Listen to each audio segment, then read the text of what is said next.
Ya, Nico, dale nomás. Bien, buenas tardes a todos y Vamos, todas. tú.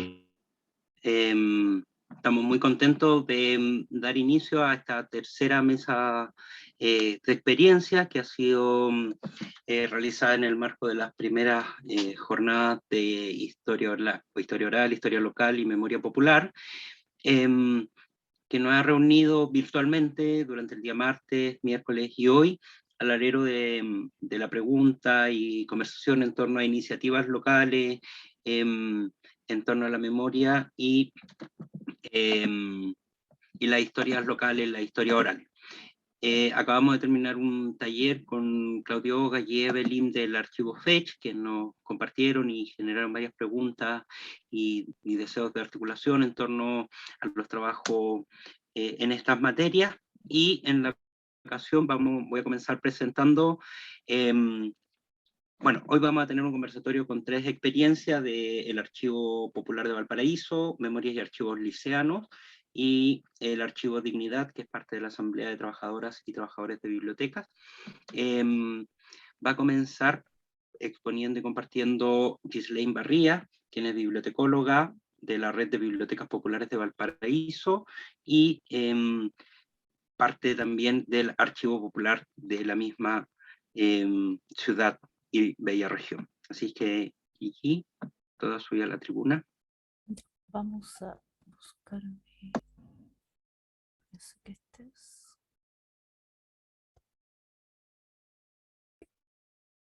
¿Se está viendo bien? ¿Sí? Se está cargando todavía. O sea, mi conexión no está muy linda. Ahora sí. Ahí sí. Ya. Ahí sí. Ya. Entonces me voy a pasar para acá. Ya. Ahora sí. Bueno, primero que nada, darles las gracias por la invitación. Yo voy a representar a la Red de Bibliotecas Populares del Gran Valparaíso.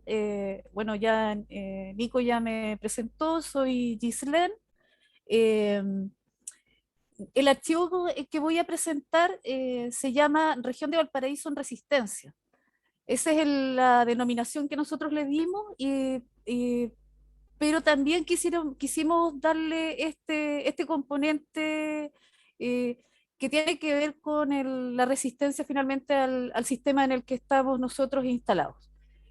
Este proyecto surge a partir de la problematización realizada por los distintos actores y los componentes finalmente de la red de bibliotecas populares del Gran Valparaíso, de partida por la escasa puesta en valor del patrimonio cultural documental que existe en los diferentes espacios y territorios de nuestra región. Y la verdad es que desde la perspectiva de quienes cuestionamos el poder, esto de configurar un proceso político de resistencia social nos da mucho sentido. Bueno, ahora se estuvo hablando harto de la aniquilación simbólica y finalmente esto es lo que sucede acá en la región, porque finalmente, si bien es cierto, todas las personas que son en general marginadas y que habitan en los territorios, eh, sí están consideradas, por supuesto, en las estadísticas y en los informes oficiales, pero solo son parte de datos. Son datos estadísticos donde se habla de problemas ocupacionales, problemas de identidad étnica o religiosas, pero la verdad es que un dato, un numérico, o sea, finalmente un número que no significa ninguna cosa para nosotros que vivimos acá. Eh, Importante en todo caso, para quienes no conocen la región de Valparaíso, me voy a poner en ese caso porque no sabemos si todos ubican la región o solamente la conocen por televisión y saben acerca de Viña del Mar, que es una ciudad tan turística, o conocen Valparaíso por otras realidades que son más bien de festejo. Eh, Estas dos ciudades son como las centrales en la región, pero también quisimos quisimos hacer una georreferencia acerca de algunos espacios territoriales donde nos encontramos nosotros ubicados como red de bibliotecas. Eh, y principalmente estamos ubicados en varios espacios, pero que tienen diferencias bastante significativas.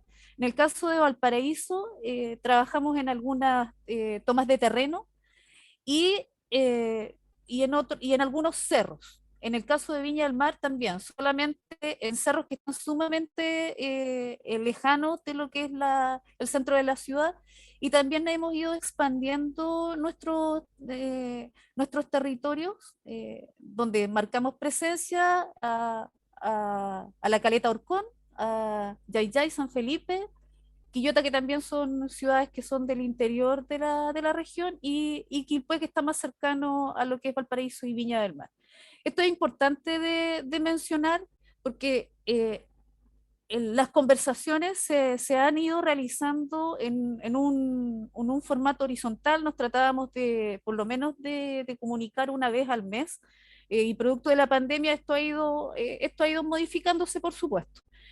Eh, Ahora, nosotros tuvimos un objetivo principal que era tratar de levantar una especie de modelo de gestión, pero acorde a las distintas realidades y de estos territorios, y de acuerdo a algunos tiempos que cada uno tiene y a la forma de convivir. Pues hay que considerar que una ciudad que funciona al interior tiene una población más pequeña y se conocen todos, y en cambio Valparaíso y Viña del Mar, la situación es un tanto distinta, aunque las poblaciones, la cosa es como un tanto similar a las ciudades del interior. Avanzo. Pero lo que nos convoca a todos y finalmente nos hace ser similares es que la característica principal finalmente de estos territorios es la exclusión, la marginalidad y la pobreza, porque estamos hablando de los sectores altos en el caso de Valparaíso y Viña, y, y la verdad es que los lugares donde nosotros estamos instalados no son lugares que tienen una gran plusvalía.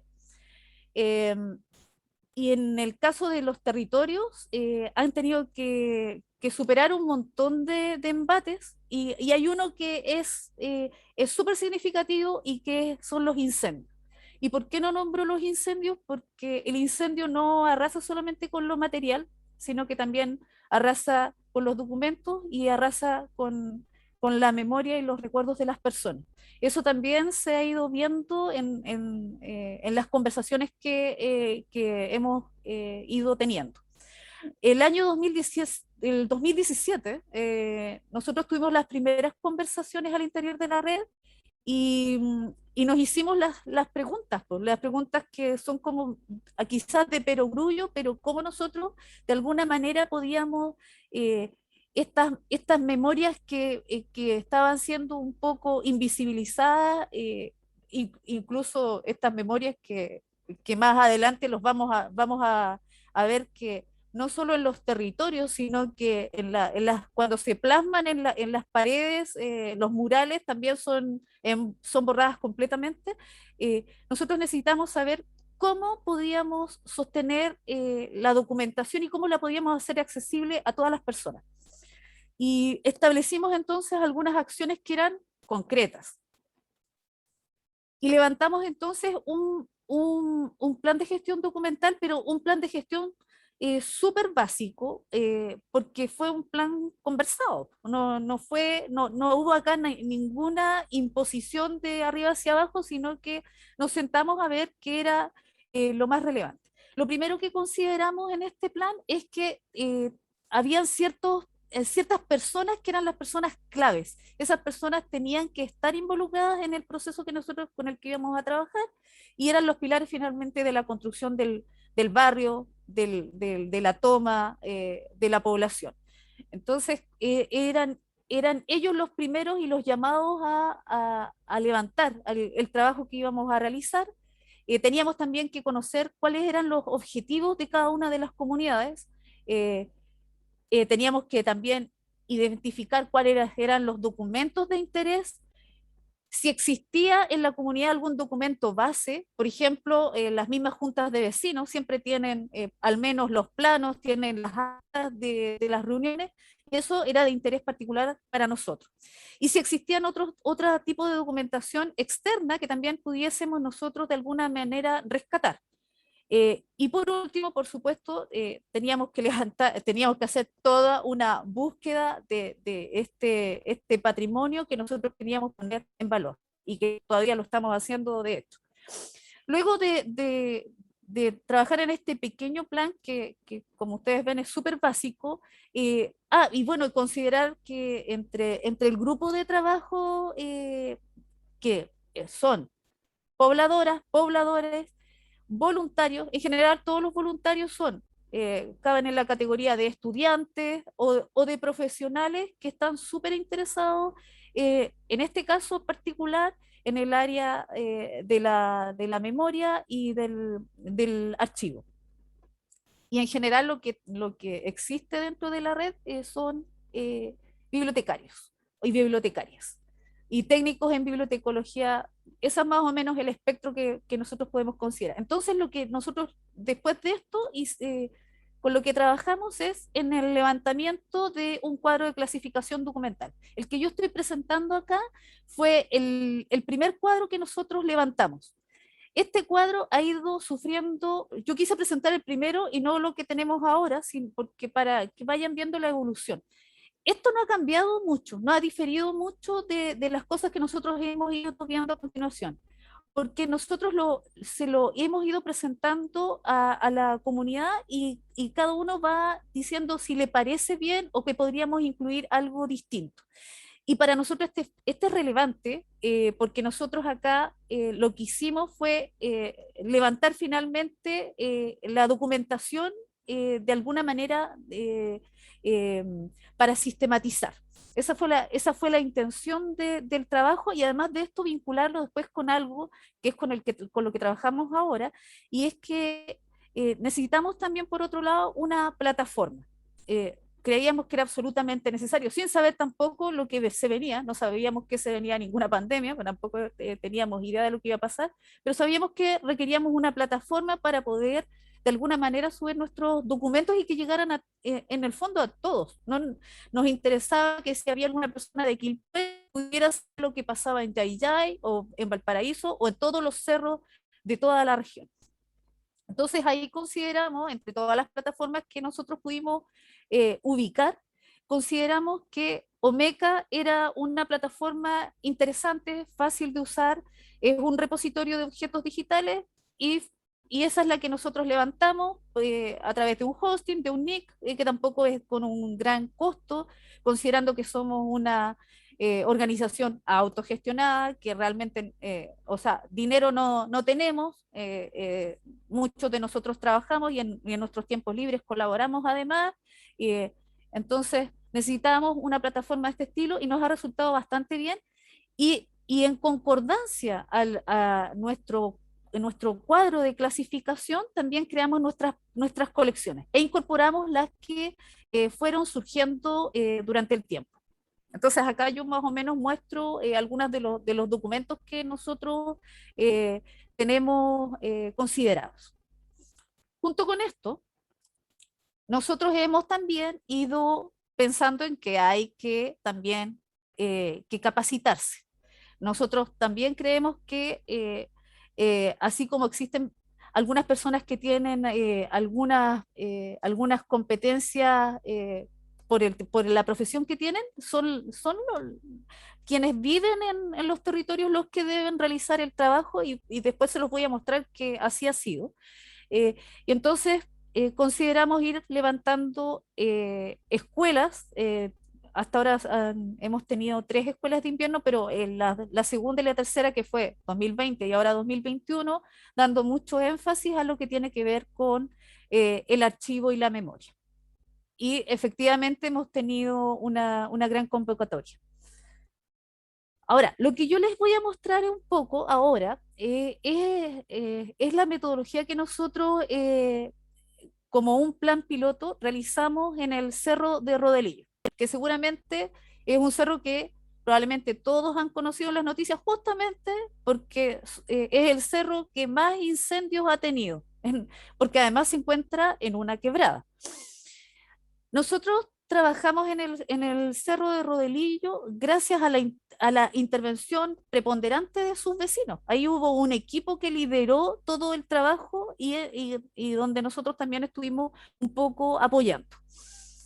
Ellos realizan en un principio, a partir, en una primera instancia, con toda la comunidad, eh, 4 sesiones, 4 conversatorios que fueron grabados y donde se levantan por la iniciativa de los vecinos y, eh, y en paralelo, bueno, estos eran unos conversatorios súper entretenidos, donde había tecito y unas galletitas, era una especie de once, y en torno a esto se conversaba acerca de toda la historia y el recorrido de tanto social, político y cultural del cerro, cómo se había levantado y todo el trabajo que se llevaba a cabo.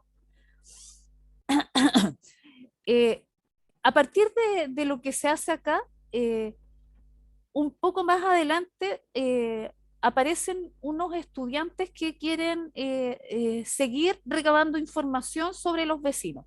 De partida, todos los documentos con los que se fueron trabajando y documentos que fueron apartando los mismos vecinos, nosotros los fuimos digitalizando, aparecieron incluso diapositivas, también hicimos el traspaso para tener las imágenes con toda la información que correspondía. eh, eh, Aparecen estos estudiantes y trabajan con una segunda parte del cerro, con quienes son los fundadores del sector y se realiza un focus group y también se trabaja con unas entrevistas en profundidad. Todo esto también fue transcrito, tenemos el recurso oral, la transcripción y también eso todo está arriba en el archivo. Y lo interesante es que los vecinos también, ahora estos mismos vecinos que ya se dieron cuenta la relevancia de lo que estaba sucediendo, que también así lo indicaron, levantan unos programas radiales y realizan el mismo ejercicio, pero con una fuente distinta. Eh, Algo que es súper importante de mencionar es que eh, cuando van llegando los documentos, nosotros solicitamos al menos algunas, algunas características que requerimos. El documento llega, puede ser un documento textual, una imagen, un documento sonoro. Necesitamos quiénes son los autores de este documento. Es relevante eso, es relevante que nos indiquen la fecha y nos indiquen la cobertura y una pequeña descripción para poder levantarlo en nuestro repositorio, porque un documento sin los mínimos datos no nos servirían para nada, ni tampoco a quien después va a recepcionar ese documento. Algunos de los productos, en el caso de Rodelillo, tenemos demasiados documentos y tenemos problemas finalmente eh, de personas que estén subiendo material a nuestro repositorio, porque aquí tenemos una cantidad yo diría que más de 100 documentos por ahora, porque todavía se está haciendo rescate, pero no lo hemos podido subir todo. Aquí es un poco de lo que yo muestro que tenemos. Se levantó un artículo, bueno, y los estudiantes que estuvieron trabajando y que respondieron también entregando el material a la comunidad como corresponde, también subieron una tesis. Esto en relación, así como súper sucinto y tratar de no extenderme más en relación al trabajo que se ha realizado. Voy a mostrar así súper cortito, espero que sea lo más corto, si no lo voy a hacer para que Nico no se vaya a enojar conmigo y responda yo al horario, un pequeño videíto chiquitito, o sea, que está pegado acá con el trabajo que hicimos nosotros, con algunos de los documentos para que ustedes los puedan ver. Espero que se...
ojos marines directo a su rostro en Plaza Italia.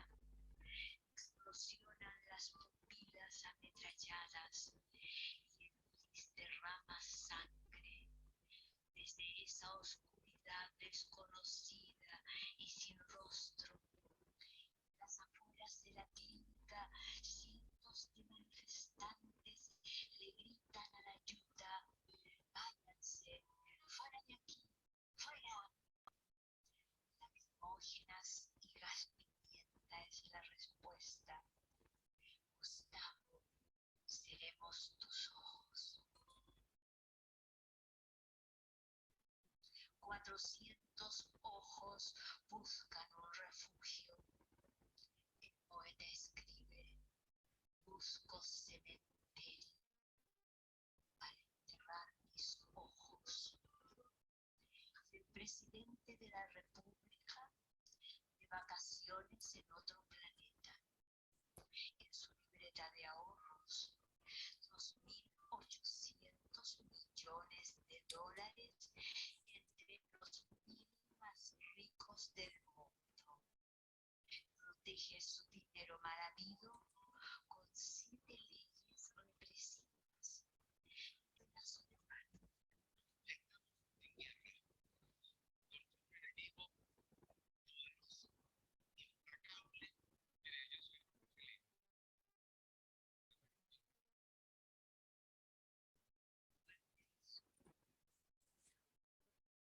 Para terminar, que no se me quede en el tintero, nosotros tenemos dentro de la documentación que mostré,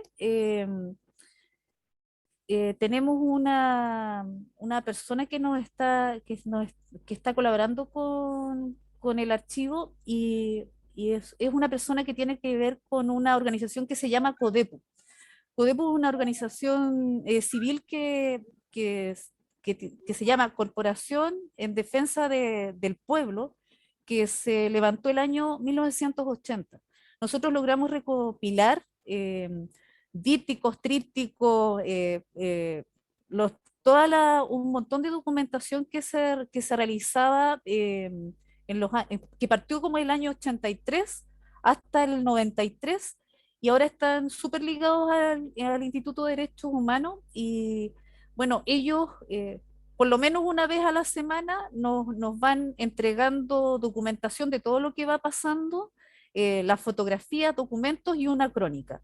Eh, eh, es Guillermo Correa quien en el fondo es casi como nuestro corresponsal y hay que darle las absolutas gracias porque aparte de que nosotros estemos en algunos territorios y presentes que son como los icónicos de la región, estamos también súper ligados a los derechos humanos. Y bueno, y con eso termino pero se me había olvidado eso decirlo porque es súper importante.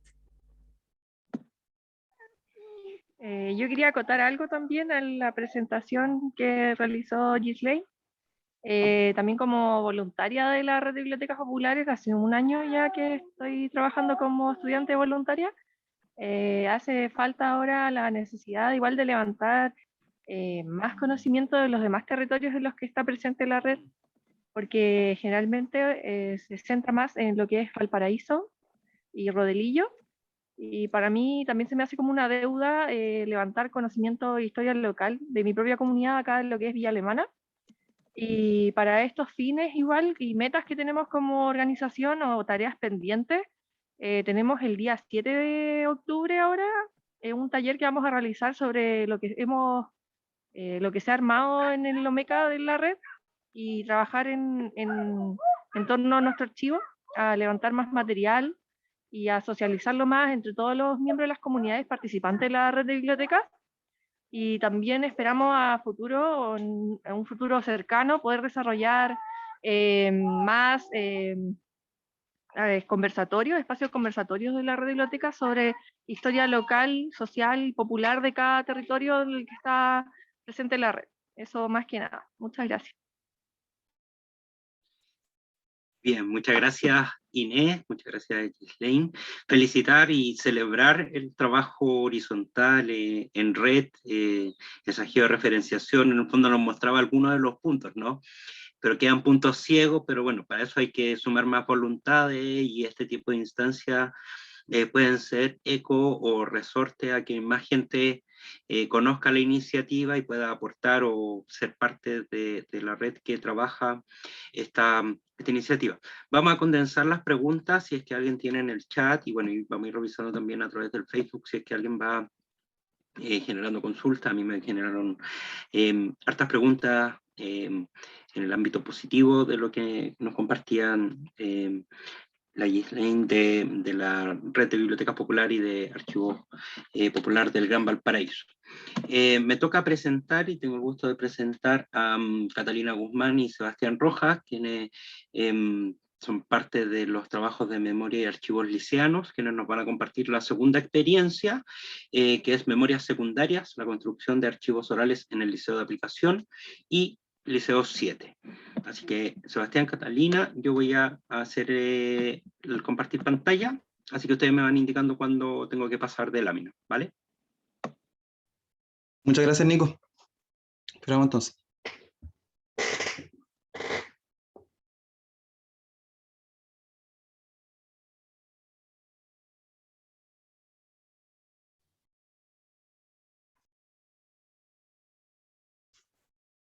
Nice.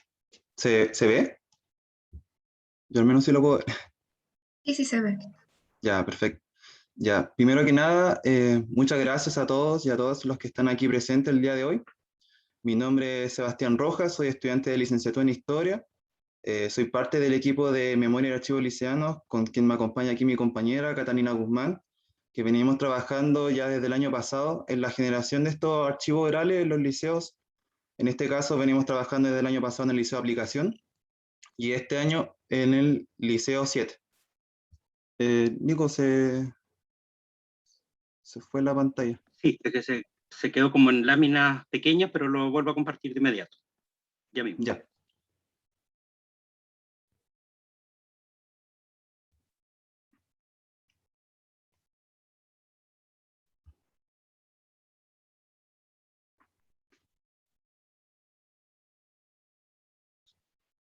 Avanza nomás la siguiente, Nico. Ahí se ve súper.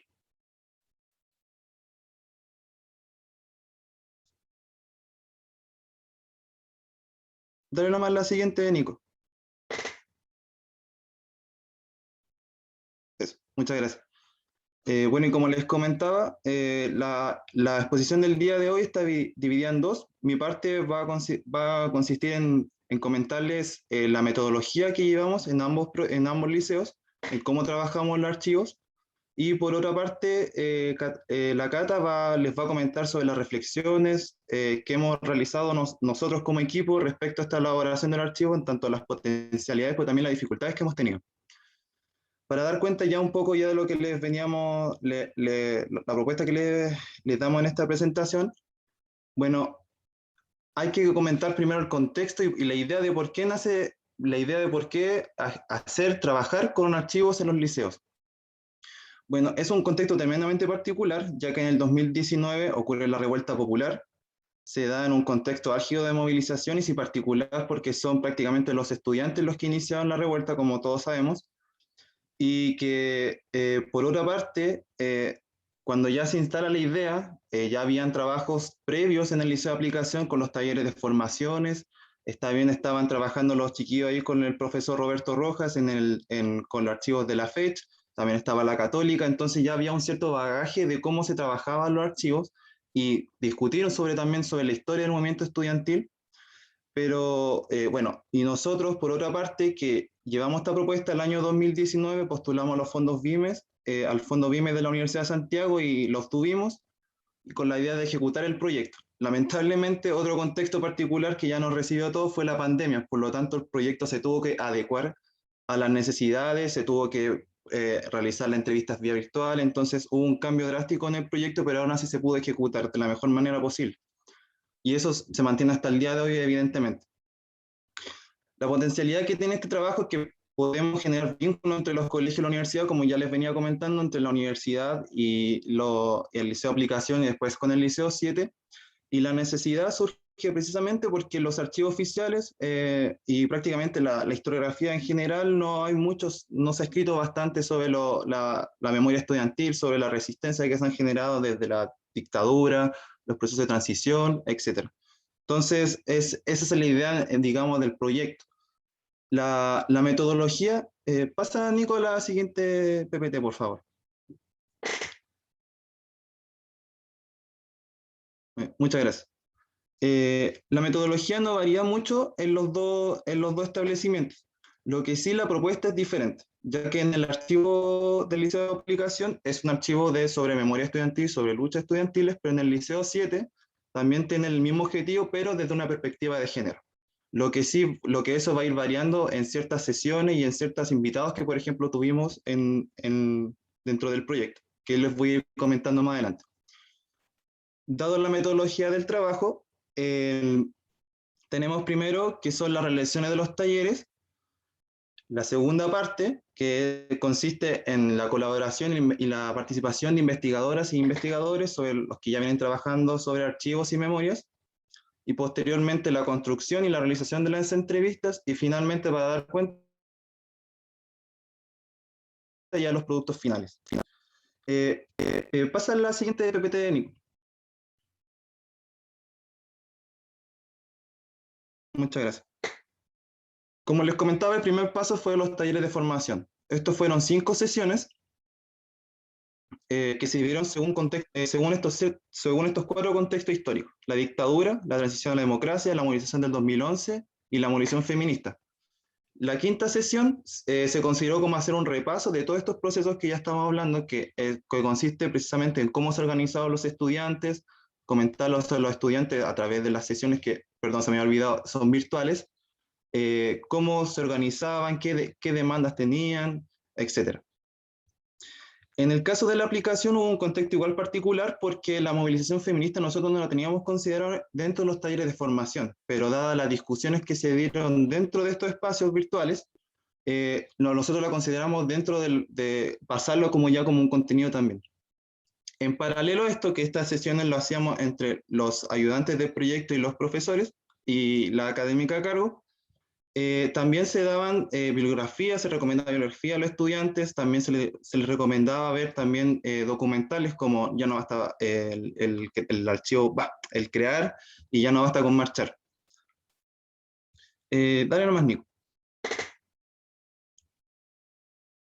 Hay una imagen dentro de un pantallazo de la sesión de este año que tuvo la Cata con la Yani, que es parte de los talleres del movimiento feminista que les estábamos comentando con las chiquillas.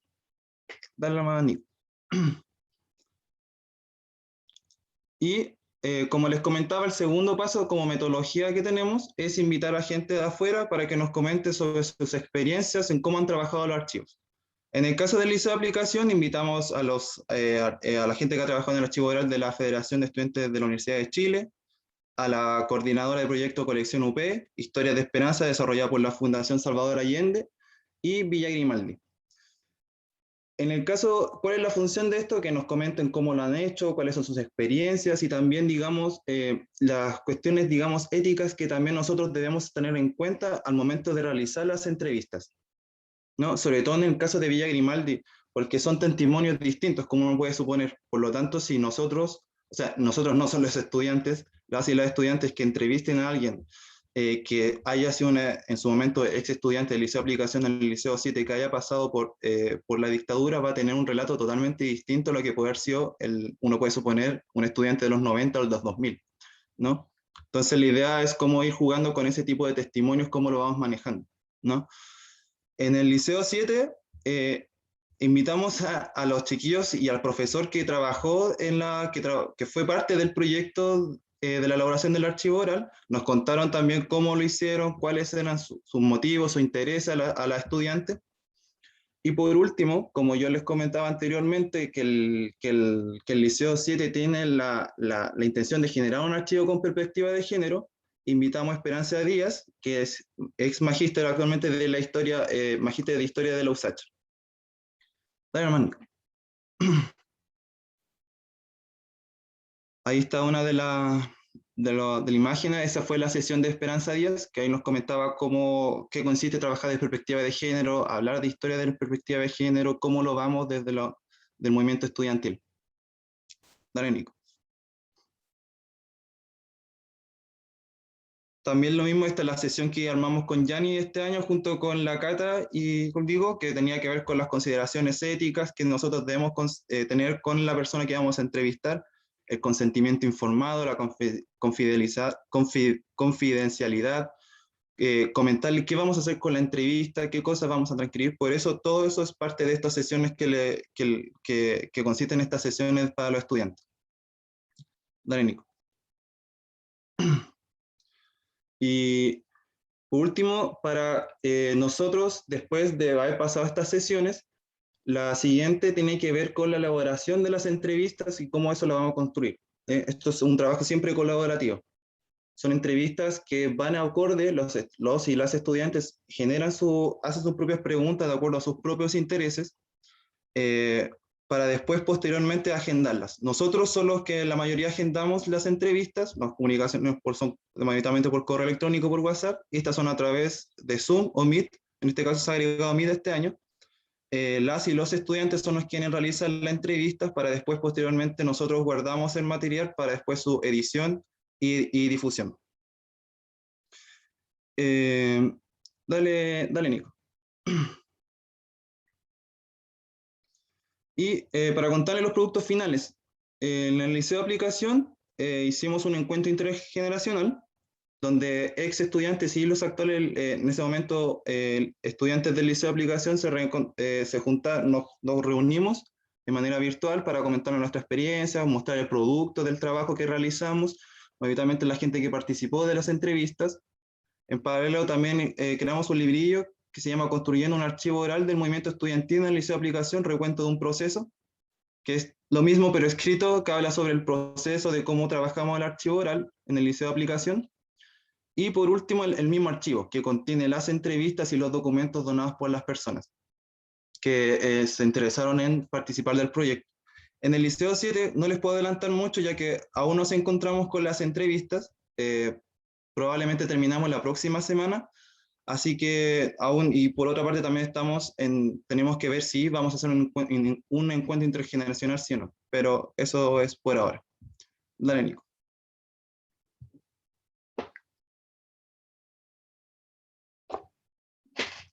Buenas tardes a todas, todos y todes. ¿Se me escucha?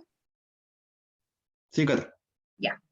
Bueno, tal como comentaba mi compañero, el proceso de generar archivos y memorias estudiantiles, bajo este contexto tan particular que nos toca, que es la pandemia, al menos en la experiencia en el Liceo 7, bueno, y también en el Liceo de Aplicación, trajo consigo distintos desafíos para la labor investigativa, pero también un desafío para la propia comunidad escolar. En este sentido, una de las principales debilidades tiene que ver con la participación dentro del proyecto, ya que al encontrarnos en este segundo año de pandemia y de modalidad virtual, los estudiantes y los profesores se han visto afectados no solamente en términos académicos, sino también en términos laborales, emocionales y mentales, lo cual también ha implicado una limitación no solamente en el tiempo, sino también una disminución en el interés de querer participar de talleres o de actividades extraprogramáticas debido a este mismo cansancio, generando una participación intermitente que ha ido disminuyendo también en el transcurso del tiempo. Por otro lado, en el contexto del establecimiento, a diferencia del proyecto realizado en el Liceo de Aplicación, nunca se habían realizado talleres en torno a la memoria y experiencias estudiantiles. Entonces, esto también significó otro desafío en torno a la labor investigativa, pero también a la labor pedagógica, en la cual tuvimos que llevar un proceso de acercamiento de la comunidad escolar hacia su propia historia, donde aquellas vivencias cotidianas que viven los estudiantes se insertan en un nudo de memoria colectivo, en la cual dichas memorias se suscriben dentro del movimiento estudiantil secundario, pero también dentro de los movimientos sociales. Por lo que dicho proceso contó con distintos talleres que comentaba el Seba respecto del movimiento estudiantil como un primer paso para generar este acercamiento, lo que también fue calando y trayendo a colación los recuerdos de los estudiantes, donde pudieron no solamente recordar, sino también valorizar sus propias experiencias e insertarlas como parte de procesos históricos y políticos que han sido de gran relevancia, tanto para los movimientos sociales como también para las transformaciones que hemos vivido en la última década. Otra debilidad que también podemos identificar se relaciona con el vínculo y la comunicación entre los distintos estamentos, donde al conformar un taller de forma virtual, sumado al contexto educativo y la distancia, ha provocado este distanciamiento o quiebre de las relaciones entre estudiantes y profesores, y también a nosotros como equipo de trabajo, al no poder conocernos con mayor profundidad, constituyéndose también esto como un obstáculo para generar una mayor motivación y participación de los estudiantes y también de los profesores para formar parte del proyecto. Y esto también implica una diferencia dentro del liceo de aplicación, ya que aquí ya existía un trabajo previo respecto de la construcción de archivos patrimoniales y de memoria. Entonces, estas diferencias nos permiten ver lo que sucede cuando los establecimientos no han trabajado ni han desarrollado proyectos de memoria, donde los estudiantes siguen siendo vistos también como sujetos que no forman parte de la construcción y de la transformación de la historia, y donde la escuela al final se termina constituyendo como un espacio de tránsito académico, pero no como un espacio que también pueda albergar las memorias de todos los sujetos y sujetas para la construcción de su propia identidad. A pesar de estas debilidades, también podemos reconocer que van a existir potencialidades o fortalezas que nos han permitido seguir trabajando en la creación de archivos y memorias licianos, incorporando también nuevas perspectivas y acontecimientos, como por ejemplo lo que comentaba el Seba, la perspectiva de género, que es una perspectiva que se vive latentemente dentro de los colegios y sobre todo también en establecimientos monogenéricos, es decir, de hombres solamente o de mujeres, entendiendo que también existe toda una diversidad.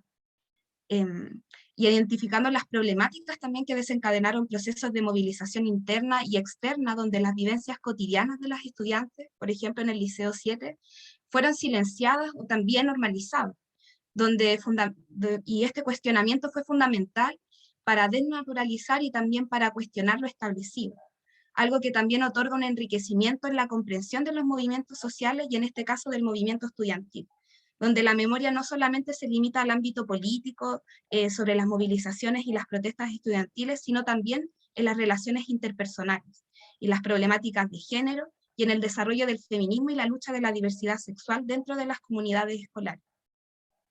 Lo cual dentro de este proyecto ha sido un elemento importante que las propias estudiantes incluso han reivindicado.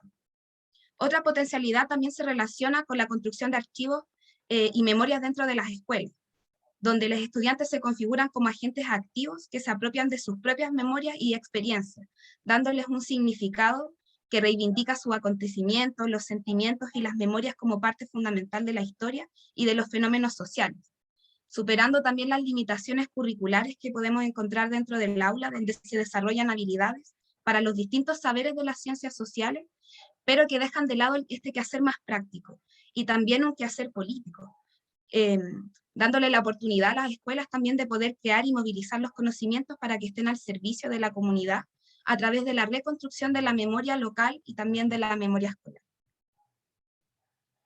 Actualmente nos encontramos realizando las entrevistas virtuales hacia ex estudiantes del Liceo 7, centrada en los ejes mencionados anteriormente que comentaba el Seba, incorporando también esta perspectiva de género, tanto en las relaciones internas entre estamentos, como también las relaciones y problemáticas existentes dentro del movimiento estudiantil, lo que también nos otorga una mayor complejidad en la comprensión de los movimientos sociales desde una perspectiva mucho más amplia y heterogénea.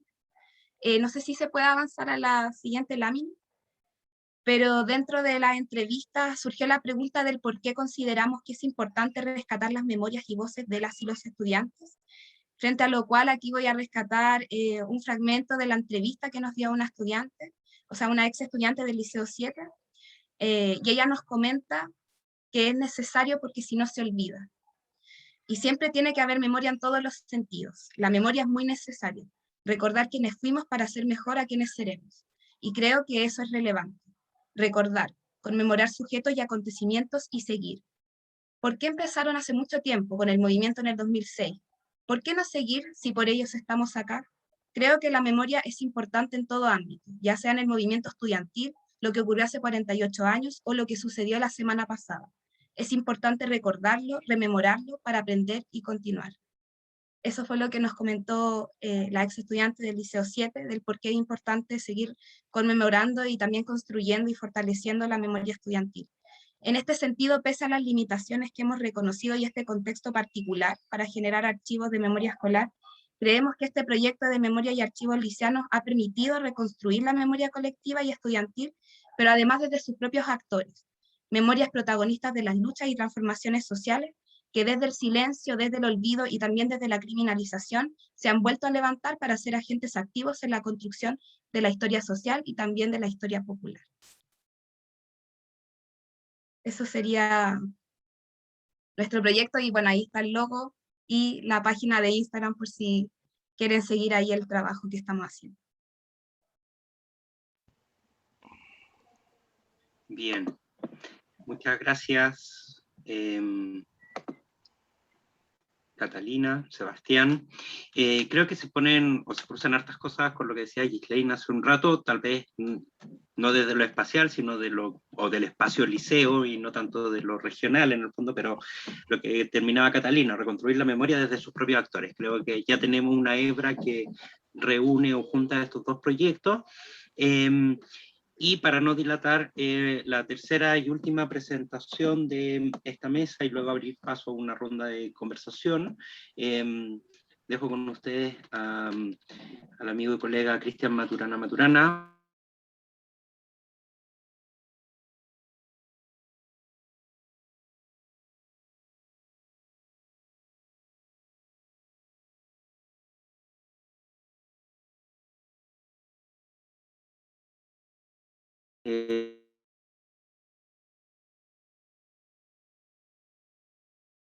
También por la instancia, el espacio, la experiencia, bueno, la de Ghislaine con la red de biblioteca la conozco más de cerca porque hemos ya conversado varias veces, pero muy interesante la otra experiencia también de estos archivos liceanos y quizás por ahí también podamos hacer un enganche, ¿cierto? Desde la plataforma, que ahora se las voy a mostrar justamente, que tiene que ver con el archivo Dignidad. Preparé una pequeña presentación que voy a intentar compartir.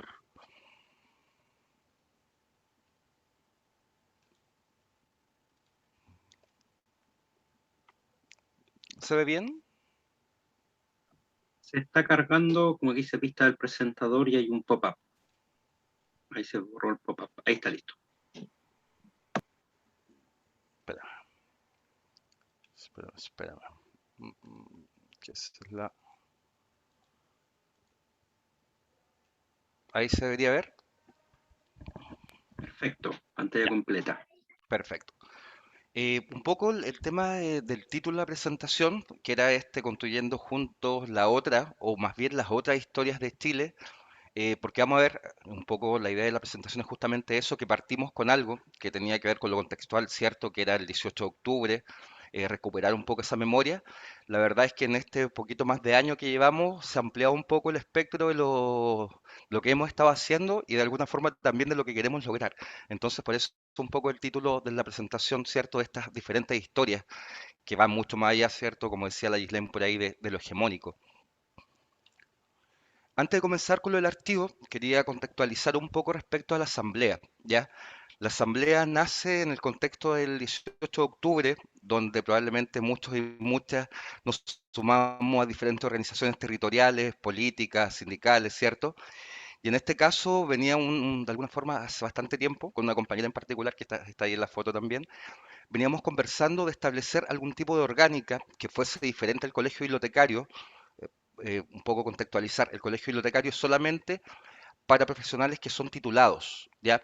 Por lo tanto, todas las personas que trabajan en biblioteca y que trabajan hace muchísimos años y tienen muchísima experiencia y que yo admiro un montón, ¿cierto? Esas personas no tenían ninguna instancia de organización, ¿ya? Porque el colegio efectivamente no las aceptaba porque no eran titulados en bibliotecología. Entonces, por un lado, surge este espacio de asamblea para de alguna forma dar cabida a esas miradas, a esas personas, ¿cierto? A esos colegas, compañeros y compañeras, pero al mismo tiempo crear un espacio que tuviese un contexto político, ya que el colegio bibliotecario tampoco había tenido.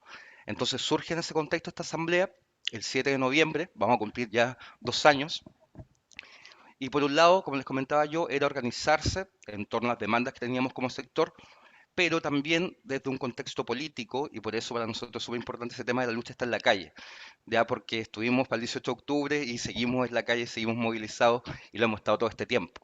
Y por eso también el tema de la jornada de agitación, hay justamente unos papelógrafos que pusimos en la Alameda haciendo publicidad al archivo Dignidad. Entonces, ¿qué hacemos en la Asamblea? Bajo este contexto político, ¿cierto? Trabajamos también aspectos sindicales, apoyando a compañeros y compañeras cesantes, en temas de formación también. Hemos realizado varios ciclos de talleres, charlas, conferencias, y también trabajamos un concepto que es la lectura como trinchera y que nos ha servido justamente en este contexto de pandemia, ¿cierto? Para acercarnos, para seguir de alguna forma desde la virtualidad, estando cerca finalmente, sentir ese calor humano a pesar de la virtualidad, haciendo ciclos de poesía y ciclos también de cuentacuentos, entre varias actividades más que realizamos. Ahora bien, el archivo de dignidad nace en pandemia, ya por lo tanto hablamos de un archivo que es digital 100%. Nace el contexto de pandemia en agosto del 2020 y justamente pensando, ¿cierto?, en la conmemoración de este primer año de la revuelta popular. Entonces sacamos una convocatoria abierta a todo el público para que comenzaran a enviar imágenes, videos, ya documentos. En ese caso en particular era principalmente enfocado a imágenes, fotografías de manifestaciones, de grafitis, de afiches, ¿cierto? En el contexto del 18 de octubre. Una convocatoria que fue abierta no solamente a Chile, sino que a todo el mundo. Ya recordemos que en muchos países hubieron diferentes manifestaciones, pero finalmente hasta hoy solamente tenemos contribuciones que llegaron desde Chile. Características básicas, que también son de la Asamblea, ¿cierto? Es un archivo autoconvocado, autogestionado, ya son recursos que compañeros y compañeras pusimos, trabajo que seguimos realizando permanentemente. Es colectivo, porque efectivamente es un espacio abierto donde cualquier persona puede enviar su contribución. Y es colectivo también porque el grupo, ¿cierto? Las personas que conformamos la Asamblea, también participamos activamente y colectivamente de alguna forma fijamos los lineamientos, ¿cierto? Y el trabajo se realiza en el archivo. Cooperativo, ya todos y todas participan ingresando información. Yo en mi caso, que tengo más conocimiento tecnológico, fui el encargado de montar el archivo, pero otras personas efectivamente son las que cargan información, otras las que envían, otras las que comparten fotografías, ¿cierto? Por lo tanto es muy cooperativo y también participativo. Y por último es abierto, ya estamos con la licencia Creative Commons 3.0, por lo tanto cualquier persona que visite nuestro archivo podría tomar, ¿cierto?, las imágenes, el contenido que está ahí, llevarlo a su propio archivo, ¿cierto?, pero indicando, por un lado, el origen, ¿cierto?, del recurso, y por otro, que obviamente tenga características que no sean comerciales, ya que no vendan las fotos que están ahí. Elementos técnicos muy básicos, al igual que Ghislaine, ¿cierto? Nosotros también tenemos el archivo en la plataforma Meca, por varios motivos. Uno de ellos era el tema del multiformato que permite esta plataforma, porque nosotros queremos rescatar en algún minuto el tema de la oralidad. Entonces, este archivo efectivamente permite tener ahí podcast y archivos de audio. Que sea simple, es muy simple utilizar. Si bien en la asamblea la mayoría trabaja en bibliotecas, ¿cierto? La idea es que cualquier persona pueda en algún minuto subir información al archivo, por lo tanto, también fue un componente importante que fuera simple de utilizar. Que fuese responsivo, es decir, que se vea bien en todo tipo de dispositivos, ya que hoy en día la mayoría de las personas, ¿cierto?, trabajan con dispositivos móviles, por lo tanto, también hay un elemento muy importante al momento de considerar la plataforma tecnológica. Extensiones que nos permita, por ejemplo, realizar exposiciones, por ejemplo, realizar georreferenciación, por ejemplo, realizar exposiciones que sean cronológicas también, lo permite este sistema. Y por último, que se integre ya con otros sistemas también para en algún momento quizás recopilar, ¿cierto?, información de otro archivo o bien compartir la información que nosotros tenemos con otros archivos. Entonces también este sistema tiene un protocolo más técnico que se llama OAI que permite compartir la información. Esas son como la parte más técnica, paso rapidito. Respecto a las colecciones, hoy en día tenemos 7 colecciones, manifestaciones, derechos humanos, organizaciones audiovisuales, expresiones artísticas, manifestaciones, se me repitió ahí, y una colección que es memoria histórica, que les voy a hablar pronto sobre ella. ¿Ya? Tenemos hoy en día cerca de recordemos, tenemos recién un año, cerca de 150 registros en las colecciones. Y múltiples formatos, fotografías, documentos, videos, y ahora también estamos con entrevistas. Acá una entrevista a Jessica Figueroa. Ella es una dirigente social de Cerro Navia. Su padre fue asesinado en dictadura, era un dirigente sindical. Entonces también partimos con ella este tema de las entrevistas porque creemos que efectivamente es muy necesario contar esta historia, ¿cierto? Desde lo local y desde también la memoria histórica, que para nosotros es fundamental, ¿cierto?, hacer ese rescate. Entonces, esos son los formatos que hoy tenemos en el archivo. Descripción documental.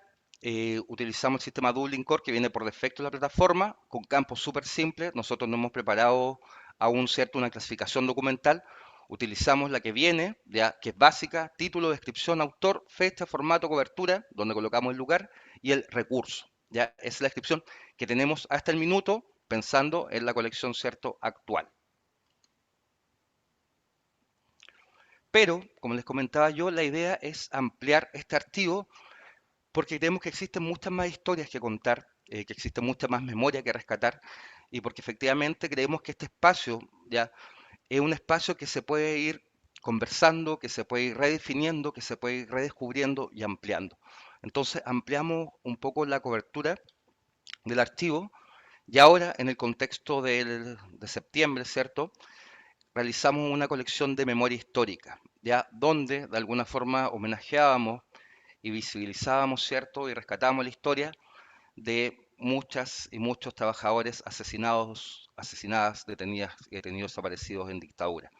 Entonces también vimos que era de alguna forma, hay colecciones, el Museo de la Memoria tiene una colección, por ahí vimos que Archivos Chile también tiene una colección, pero en algunos casos estaba solamente la imagen, en otros estaba solamente la historia. Entonces acá lo que hicimos fue juntar, ¿cierto?, la historia de estos compañeros y compañeras con la imagen. Entonces creamos esta colección de memoria histórica. También queremos difundir el archivo, por eso gracias nuevamente por la invitación. Participamos ya también en un seminario de archivos, memoria y derechos humanos del INDH hace un tiempo, porque efectivamente queremos mostrar, queremos que más personas también sean parte de esto. Recordemos que como somos autogestionados, como también decía por ahí Gislaine, no siempre está el tiempo, a veces también el trabajo nos sobrepasa, ¿cierto? Entonces, mientras más manos existan, obviamente podemos hacer más cosas. Entonces la idea también es mostrar lo que hacemos. Y obviamente compartir saberes. En el mes de agosto acabamos de terminar un ciclo de talleres que se llama justamente Compartiendo Saberes, y uno de ellos era de archivos populares digitales, donde lo dictaba yo, ¿cierto? Y les enseñaba cómo utilizar Omeka, algunos conceptos básicos respecto al tema de descripción documental. También hablábamos y compartíamos, ¿cierto?, referente a lo que es los archivos comunitarios, los archivos populares. Entonces la idea es que este tipo de instancias, porque la verdad tuvo muchísimo éxito, se quedó más de 50 personas, la podemos repetir, ojalá en el mes de octubre, hacer un nuevo ciclo de talleres. Y el desafío actual, que es un desafío que nos venimos planteando hace tiempo como asamblea, tiene que ver con el territorio. Yo sé y estuve viendo ayer algunas experiencias, ¿cierto?, territoriales, archivos territoriales, populares. Creo que efectivamente existen muchísimos. Nuestra idea también es trabajar con esas organizaciones que ya existen, ¿ya? Pero también creemos que hay muchos que aún no son visibles, que hay algunos que efectivamente se puede colaborar. Por ejemplo, acá, en este caso de Pudahuel Sur, que es donde yo vivo actualmente, la Asamblea Territorial está hoy en día en una campaña justamente para el rescate de fotografías, rescate histórico. Entonces la propuesta es trabajar con ellos y que lo que están haciendo en lo físico, ¿cierto?, lo llevemos también a lo digital mediante el archivo Dignidad. Entonces nuestra propuesta actual o nuestro desafío actual tiene que ver con eso, con el territorio. Y ahí abajo aparece algo que se llama Lecturas de mi Barrio, que es un proyecto que presentamos a Iber Bibliotecas, que es una organización intergubernamental, ¿cierto?, que apoya con fondos particularmente iniciativas relacionadas con el fomento lector, con la cultura, con la historia también. Entonces, ella ha presentado un proyecto que se llama Lecturas de mi Barrio, que lo que busca que en diferentes territorios crear pequeñas bibliotecas, o más que bibliotecas, son puntos de encuentro con la lectura, porque no solamente es préstamo de libros, sino que actividades de fomento lector, de relación con la comunidad también, pero al mismo tiempo trabajar con organizaciones locales, territoriales, con las radios comunitarias, ¿cierto?, con las juntas de vecinos, para rescatar esa memoria local y efectivamente poder llevarla luego a este archivo para poder rescatar esa historia de los diferentes territorios. Es un poco el desafío que hoy tenemos y al cual nos proyectamos. Ojalá que nos resulte el proyecto en biblioteca, pero si nos resulta ya estamos visualizando nuevas formas de llevarlo a cabo. Ya recordemos que la autogestión siempre sirve y aguanta la autogestión. Espero no haberme pasado el tiempo, intenté hacer lo más rápido posible. Ahí están nuestras redes sociales de Facebook y de Instagram de la Asamblea y les invito a visitar el archivo Dignidad. Bien, buenísimo, Cristian, muchas gracias. No te pasaste en el tiempo y de hecho nos regalaste unos minutos para la conversación. Felicitar también la iniciativa, que también la conozco desde cerca, a la Asamblea de Bibliotecarios. Bueno, voy a partir por el final, que Miriam Medina decía, yo estudié bibliotecología 3 años en la UTEM, podré pertenecer a esta asamblea, y deja su correo. Entiendo, como dice Cristian, que esta asamblea no tiene pretensión de articular solo a los titulados iniciados en materia bibliotecológica, sino que es una red horizontal de personas que amamos la lectoescritura. Entonces... Exactamente, ahí le está respondiendo por el chat. Eso. Bien. Cristian, ¿se puede dejar de compartir? Y así nos vemos... Perdón. Todos, todas, todes. Bien, o sea, siento de que las 3 experiencias tienen cosas muy en común y muy particulares a la vez, ¿no? O sea, lo que nos presenta la red de bibliotecas y el archivo del Gran Valparaíso, en el fondo es una experiencia anclada en el territorio. Cristian se pone hacia el final a preguntarse por la relación con el territorio y entender tal vez lo virtual también como parte de un territorio en esta nueva era, ¿no? O sea, hoy estamos reunidos aquí, venimos de un taller con gente de Venezuela, de Centroamérica, en fin, pero bueno, sabemos que el cuerpo presente también pone un valor, lo que han desarrollado los compañeros en el archivo liceano, también en esta modalidad virtual, ¿no? Pero también cifrado en una confianza, en habitar un espacio liceo y lo que eso significa de la permanencia en el tiempo y la transformación de dichos espacios. Bueno, y dicho todo esto, yo tengo preguntas para cada una de las ponencias, pero preferiría primero abrir la palabra si es que alguien tiene consultas en torno a lo expuesto, cosas que se pidan aclarar. Vi por ahí que Manuel, entiendo, había solicitado a Elaine alguna explicación documentada o publicada sobre el proceso de construcción de las metodologías de clasificación de archivos que se encuentran en el archivo.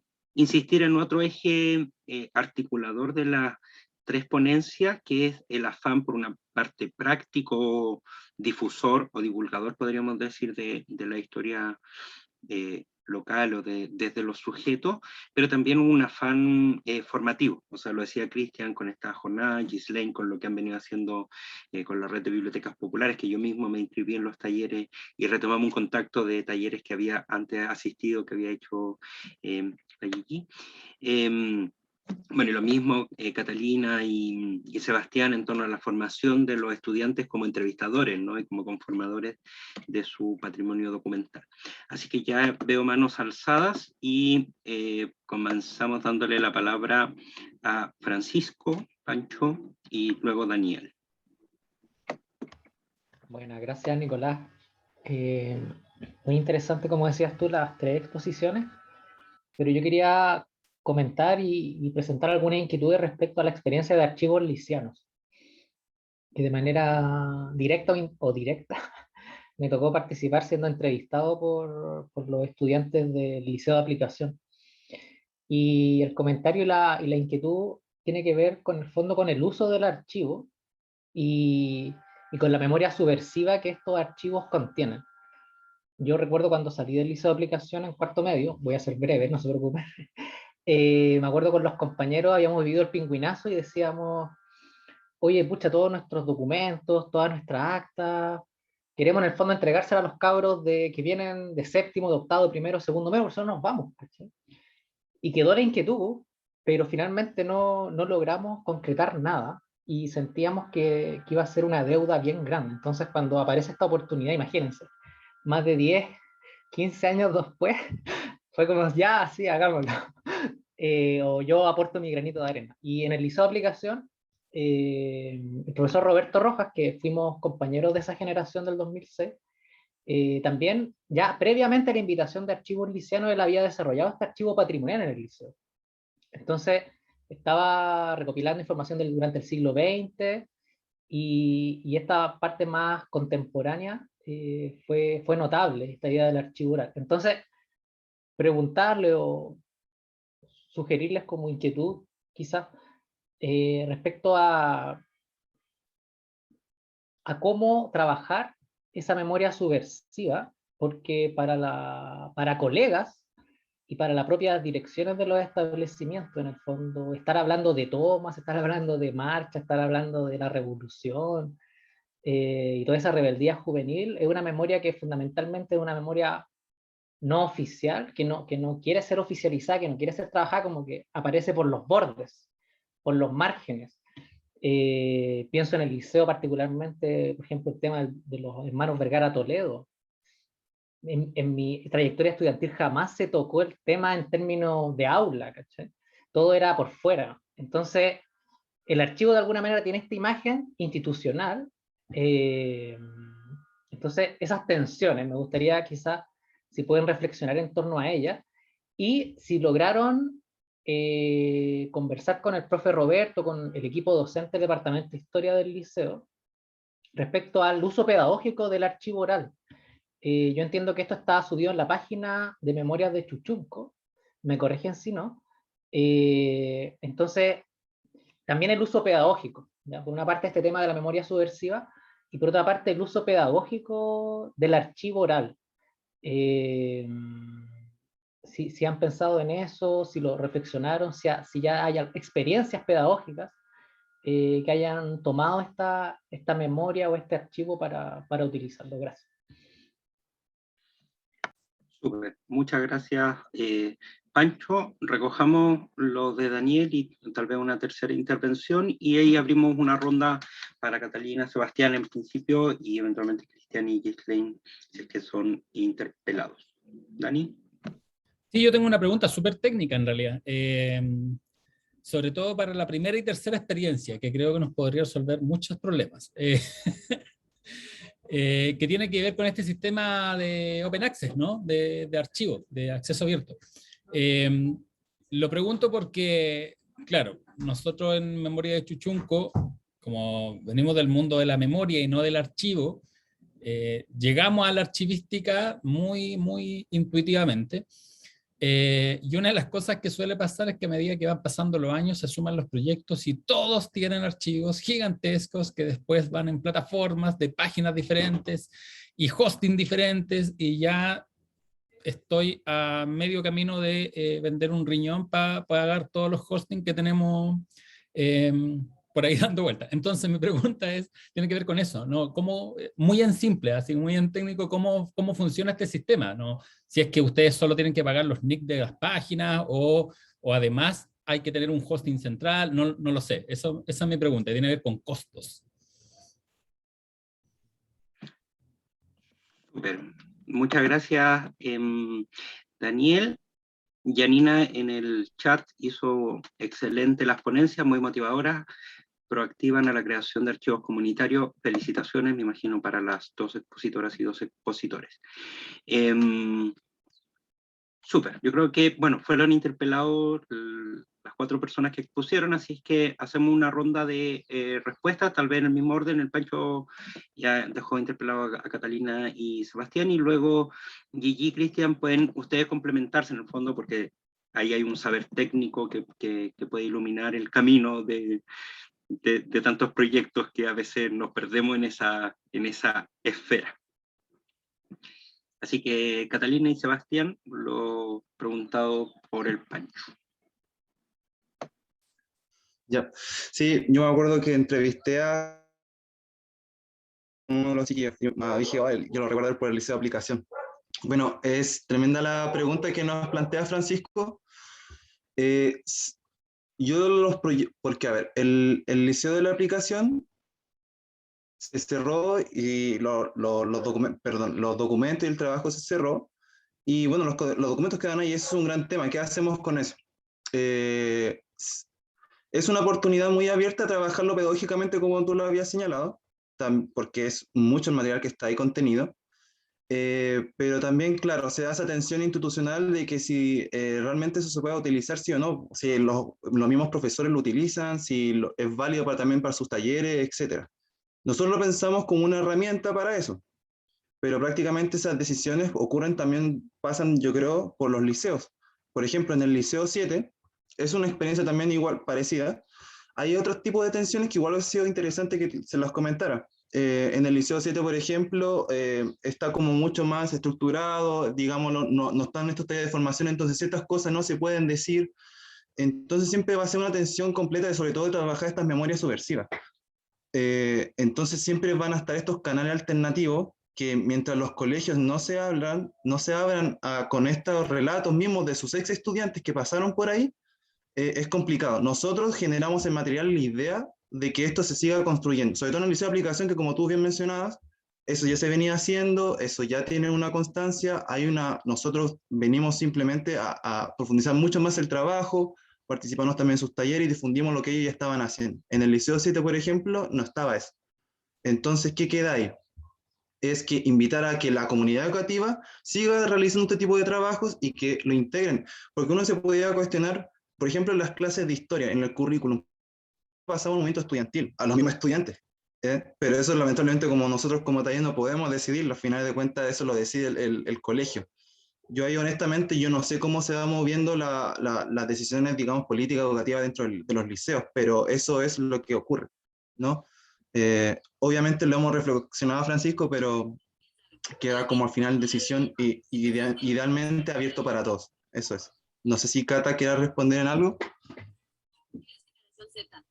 Y solamente que a pesar como de esta tensión y que obviamente ahí las decisiones ya dejan de estar como en nuestras manos y obviamente pasan también por todo un tema ahí de la propia institución, de las decisiones pedagógicas también que toman la y los profesores al momento de enseñar.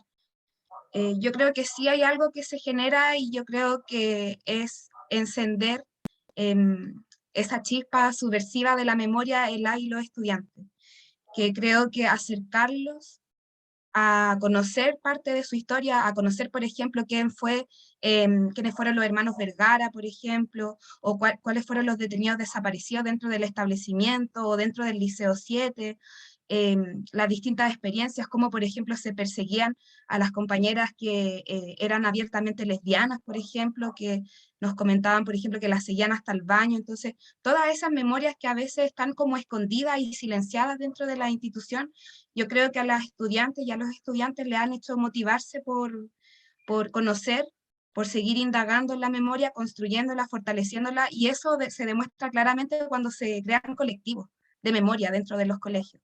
Eso pasa mucho dentro de los colegios que después, al margen de los centros de estudiantes, por ejemplo, de la parte más institucional quizá, se abren estos espacios y estos colectivos de memoria también que los propios estudiantes levantan de forma autónoma.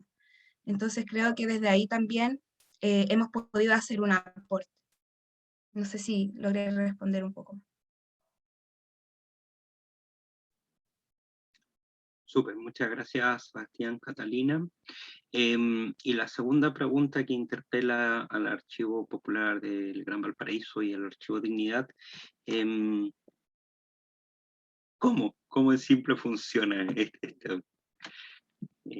O sea, bueno, tal vez aportar también algunas cosas, como que hay cierta norma internacional y SATG, y que a veces uno se puede marear en tesauro y en profundidades técnicas que pueden ser simplificadas con herramientas como la que compartió Cristian de estos primeros campos de Omeka, bueno, que ese otro sistema también, el Dublin Core, en fin, y como que son lenguajes que hay que entrar y aprender. Y bueno, la Ghislaine también ahí partía con un cuadro de clasificación, así que les devuelvo la palabra. Partamos en el mismo orden, Ghislaine, y luego Cristian, ¿les parece? Pero lo que preguntaba finalmente Daniel es lo que nos pasa a todos, porque hay una cantidad de repositorios, de sitios, y eso sucede. En el caso de la red, nos sucedió eso porque nosotros partimos con un sitio web, que todavía no teníamos el archivo. Y bueno, y más encima teníamos este sitio web y instalamos un catálogo, también un Open Access que es el PMB. Ese era el catálogo de la red que sigue funcionando y se nos empezó a caer. No entendíamos qué nos pasaba, se nos caía, se nos caía. Y bueno, finalmente, ¿qué era lo que había que hacer? Es un poco lo que dices tú. eh, Otro hosting, otro nick. Ya, vamos sumámosle un poco de dinero. Y entonces cuando fuimos a instalar el Omeka, ya sabíamos, ya habíamos, ya habíamos caminado un camino y no íbamos a volver a hacer lo mismo. Entonces no nos quedó otra alternativa que otro nick, otro, otro hosting. Bueno, finalmente, así como la pregunta que es como la más básica, nosotros estamos, por lo menos en eso que no es muy técnico, esto es un asunto de dinero, estamos gastando nosotros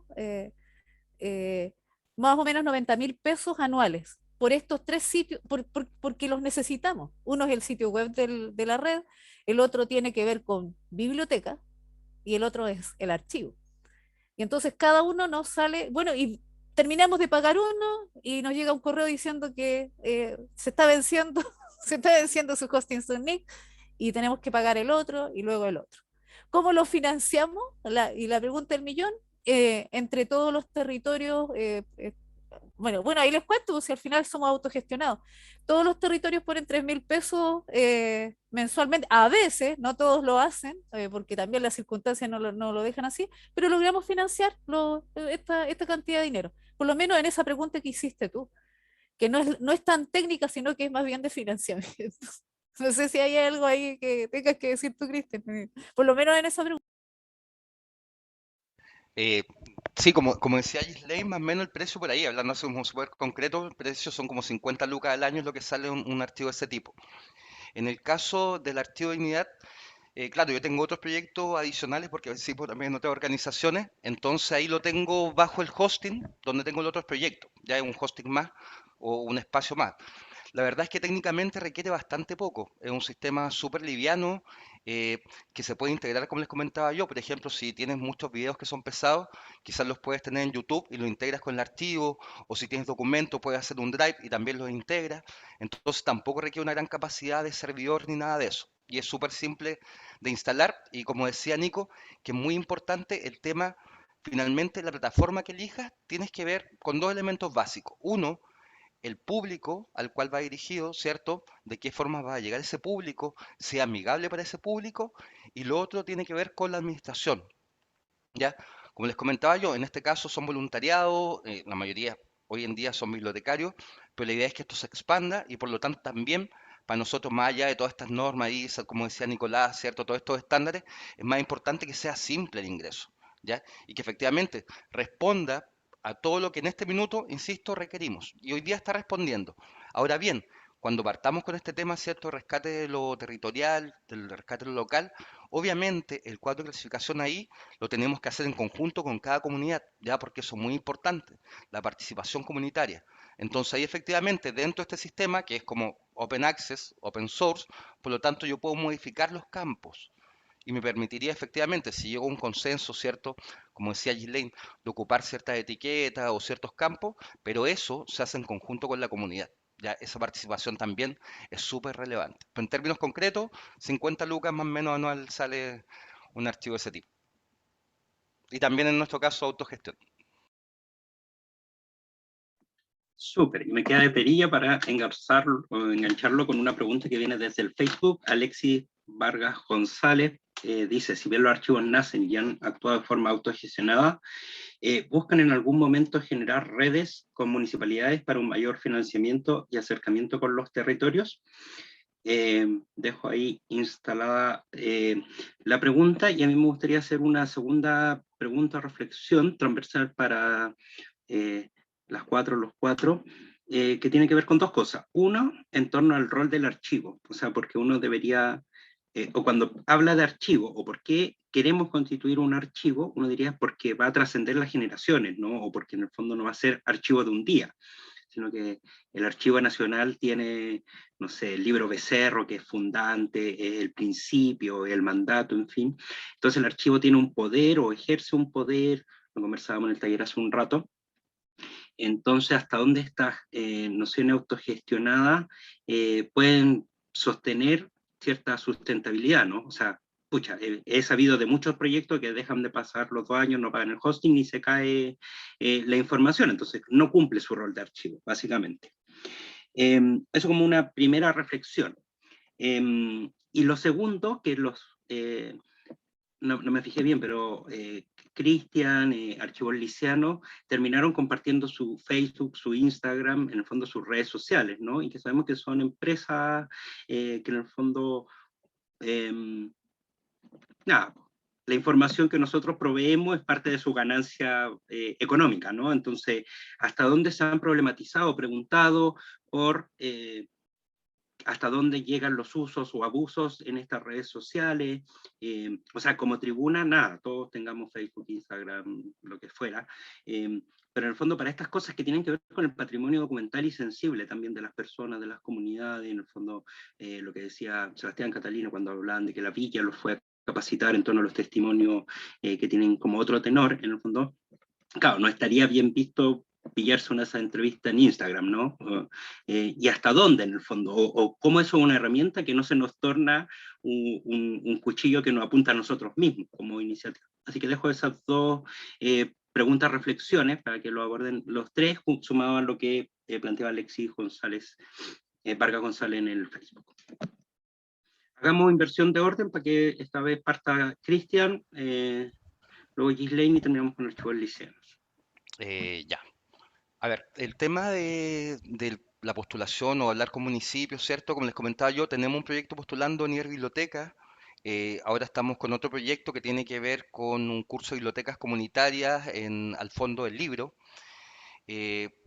Participamos también hace poco tiempo en una reunión con la Municipalidad de Pudahuel porque queríamos montar una red de bibliotecas populares en Pudahuel, ¿ya? ¿A qué voy con esto?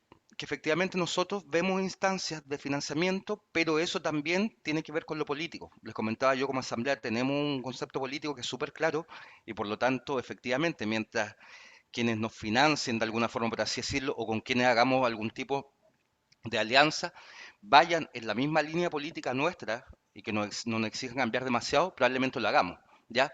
Pero es una decisión más política que económica. Yo creo efectivamente, y porque tengo experiencia previa en otros proyectos relacionados con educación libertaria y otros proyectos también relacionados con educación de alguna forma vinculada a todo el tema virtual, que los proyectos autogestionados, cuando son buenos, los recursos llegan solos. Allá, aunque suena cliché, pero efectivamente a veces los recursos llegan solos, insisto, pero tiene que ver con esto, con mostrar lo que estás haciendo, con que efectivamente sirva, con que y un poco ahí el tema de alguna forma de gestión, que el producto que estás desarrollando, hablo de lo tecnológico, ¿cierto?, sea de calidad, ¿ya? Y que el contenido, que ese contenido es lo más importante, hablamos de la memoria, ¿cierto?, de la comunidad, que eso también sea de calidad. Entonces creo que efectivamente tiene que ver con el trabajo que tú desarrollas, finalmente cómo muestras también lo que estás haciendo, el tema del financiamiento. Pero creo que la autogestión efectivamente sirve. En el caso nuestro, bueno, Nicolás sabe porque estuvo al inicio, ¿cierto? Si en algún momento decidimos ya no tenemos más recursos para continuar con el archivo, la idea es que todo lo que tenemos efectivamente sea traspasado a otra organización para que continúe y como dice justamente Nicolás, eso no se pierda en el tiempo. Respecto al tema de las redes sociales, aclarar que desde que nosotros tenemos una cuenta de Gmail, ya estamos entregando toda nuestra información, ya así que las redes sociales es una más de todas ellas.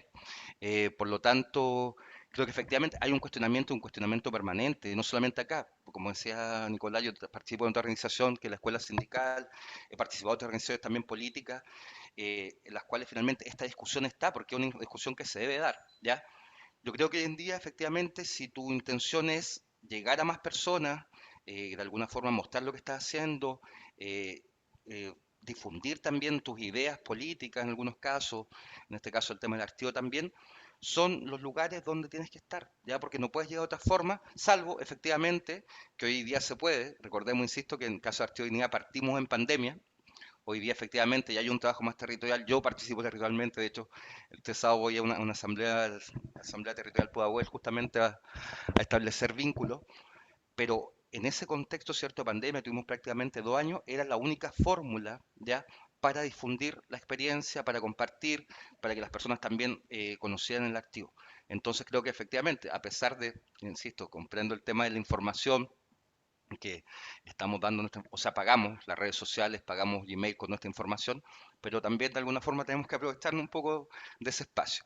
Y lo último, respecto al tema de la privacidad de la información, también un elemento importante, que nosotros lo conversamos cuando partimos con el activo, porque efectivamente acá tenemos muchas imágenes de manifestaciones, de barricadas, ¿ya?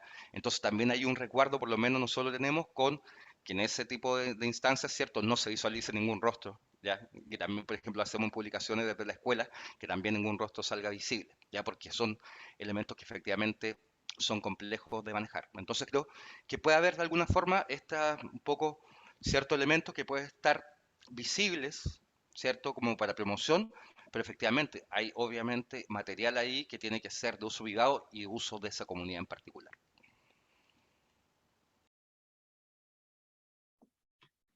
Buenísimo. Muchas gracias, Cristian, Ghislaine. Yo voy a hablar algo distinto a lo que dice Cristian en relación mencionaron a la municipalidad. De partida, la municipalidad acá con la que nosotros nos comunicamos en reiteradas ocasiones con la municipalidad de Valparaíso, una municipalidad que llegó quebrada, pero cuando nosotros partimos tratando de tener algún tipo de comunicación, no nos fue muy bien. Pero después, con el transcurso del tiempo, empezaron a ver nuestro trabajo y las cosas cambiaron. Entonces, quienes se quisieron acercar a nosotros, pero en el fondo aprovechándose de todo lo que nosotros estábamos realizando, era la municipalidad. Y no era simplemente para ofrecernos recursos, sino que prácticamente pidiéndonos las direcciones, los teléfonos de las personas, cuáles eran los territorios, los contactos, porque la verdad es que eh, lo que ellos no querían hacer y lo que no han querido hacer hasta ahora es ensuciarse los zapatitos y hacer el trabajo que les corresponde, que es el comunitario. Eso no sucedió y no ha sucedido todo el tiempo con la municipalidad.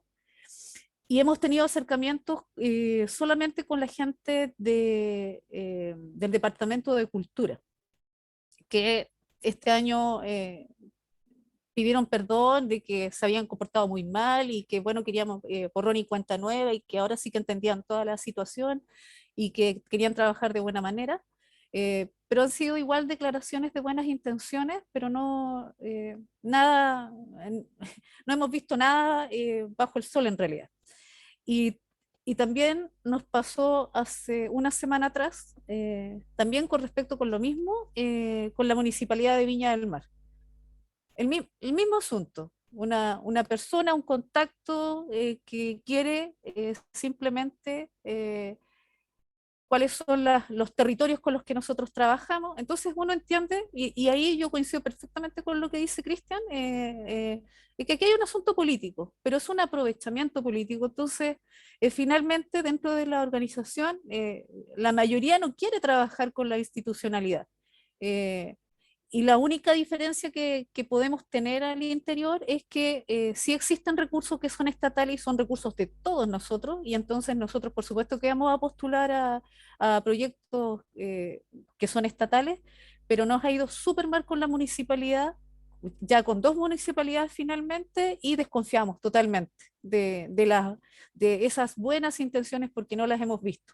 Entonces, no queremos trabajar finalmente con instituciones que se quieran aprovechar del trabajo territorial que viene, pero de una forma constante, ¿no?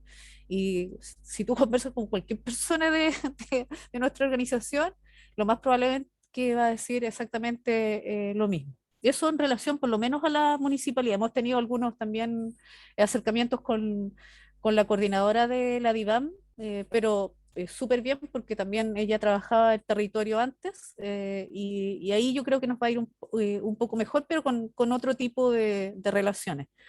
Eso con respecto a esto. Y en relación a la documentación, bueno, nosotros con lo que hemos hecho es siempre trabajar, por lo menos hasta ahora, es en el caso de las entrevistas y de todas estas conversaciones que hemos tenido y que han sido grabadas, todos con consentimiento.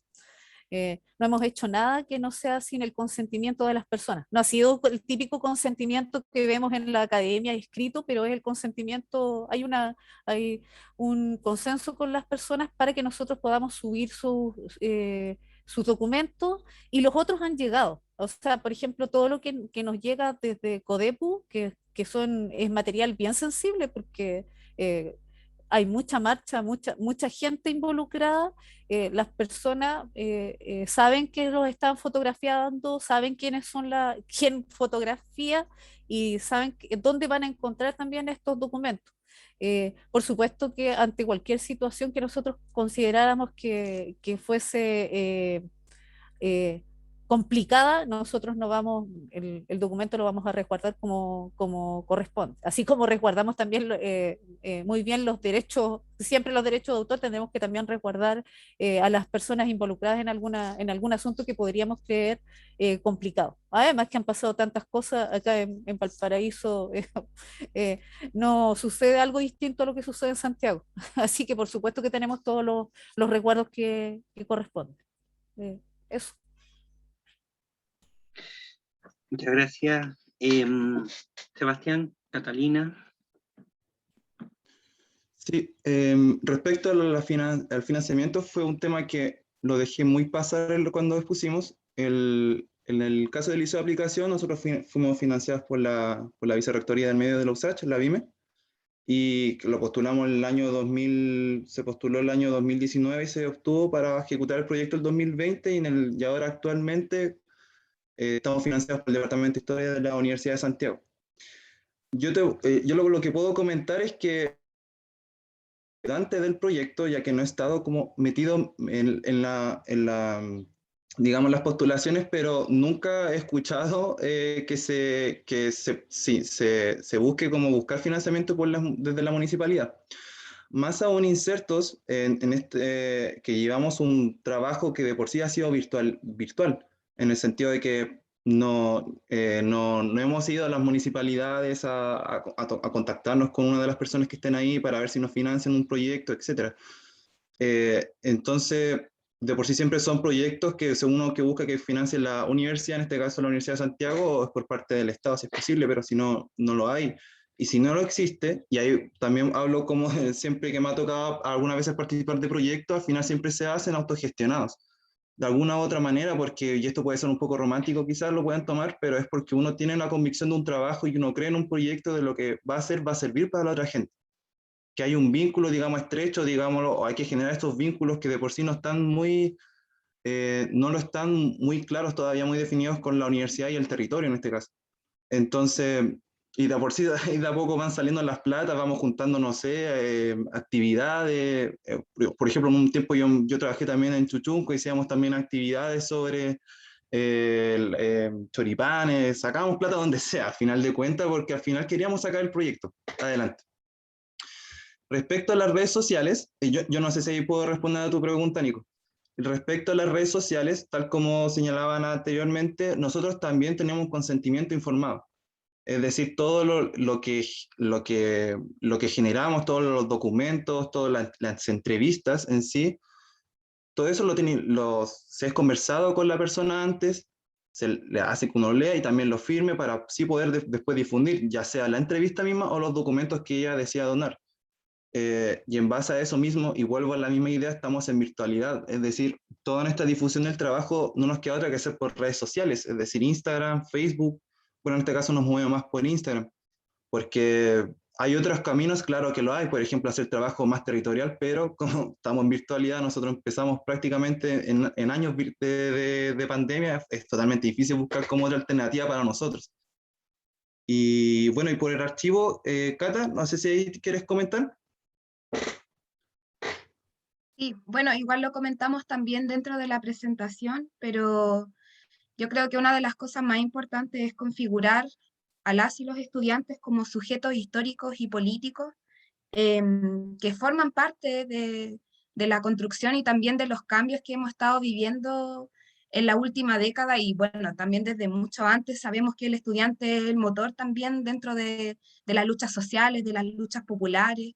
Entonces, en ese sentido es necesario reconstruir esta memoria colectiva y estudiantil, pero también desde sus propios actores. O sea, no solamente interiorizarnos en saber, en ver documentales, en leer, sino también en escuchar y en comprender las distintas memorias, los distintos recuerdos, los sentimientos que viven dentro del estudiante y que ellos mismos pueden decir, o sea, esto que vivía todos los días no es algo como cotidiano que no tiene relevancia en la historia, sino que es algo que forma parte del movimiento feminista, que forma parte del mochilazo, que forma parte de la revolución pingüina. Entonces creo que eso también lo hace sentirse a ellos más protagonistas, y también lo que hablábamos, esto de ir un poco en contra de la hegemonía, por ejemplo, del currículum o de estos saberes disciplinares y de las ciencias sociales, que de repente están muy limitados en el saber, en la comprensión, o hasta en el pensamiento crítico incluso, pero que no avanzan un paso más allá, que es en el quehacer.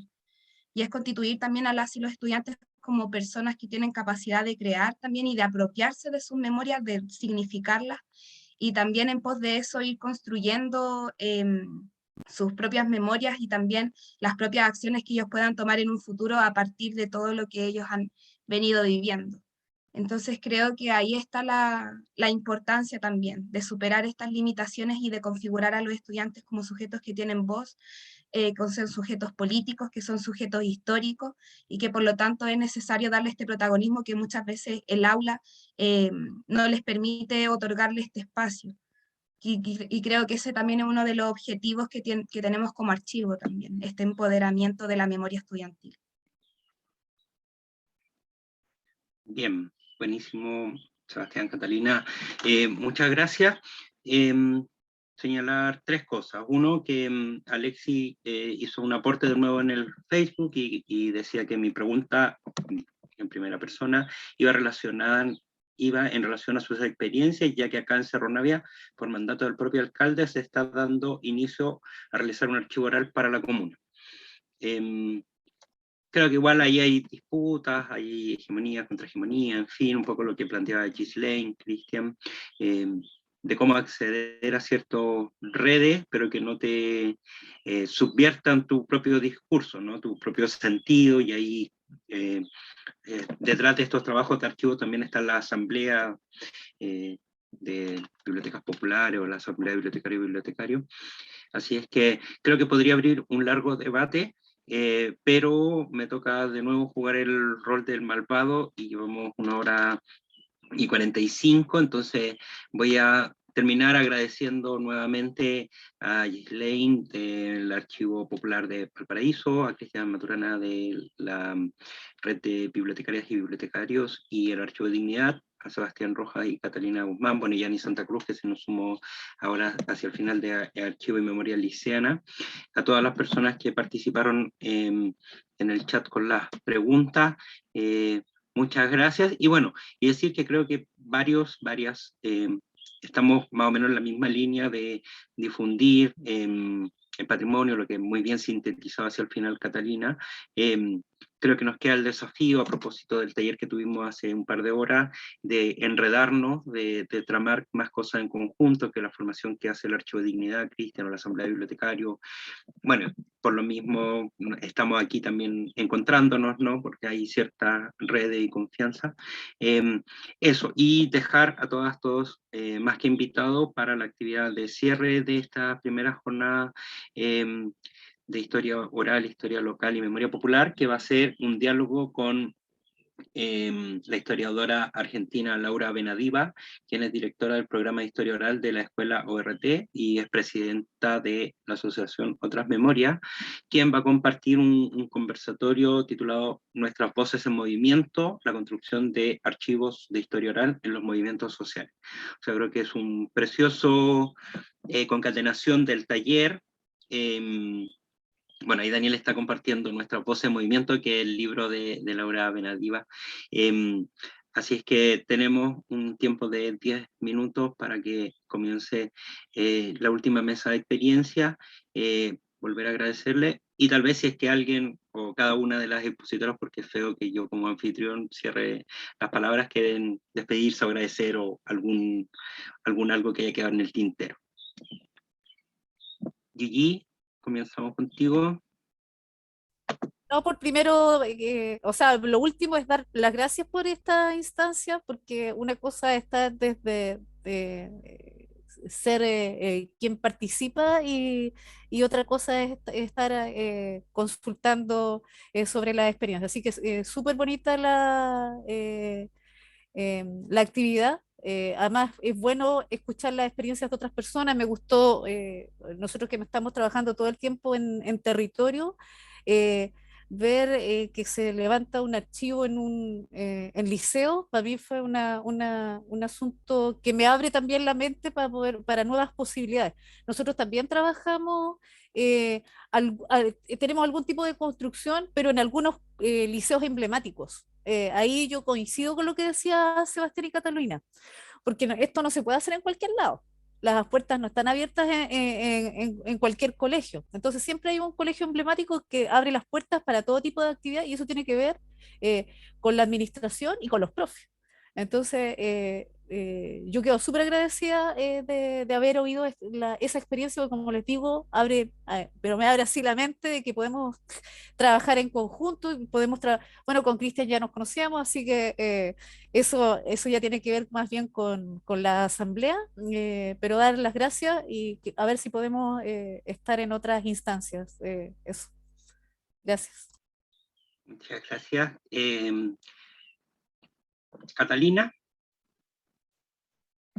palabras al cierre. Sí, no, en verdad solamente agradecer a todas y todos por compartir sus experiencias. Creo que esta es una instancia que ha sido muy enriquecedora y que a partir de esta identificación de debilidades, de desafíos también, nos deja hartos aprendizajes para seguir trabajando en la construcción de estos archivos, de la memoria y sobre todo de esta memoria de abajo, que creo que es lo más importante. Muchas gracias, Sebastián. Lo mismo, muchas gracias a todos y a todas por participar en el día de hoy. Fue muy linda la instancia. Debutamos hoy día con la Cata por presentarnos todo lo que venimos trabajando aquí con la Jan y mucha gente que ya está detrás de este proyecto. Así que muy linda esta instancia, escuchar las nuevas experiencias y siempre abierto en colaborar y que esa es la idea, evidentemente colaborar entre todos nosotros. Así que muchas gracias.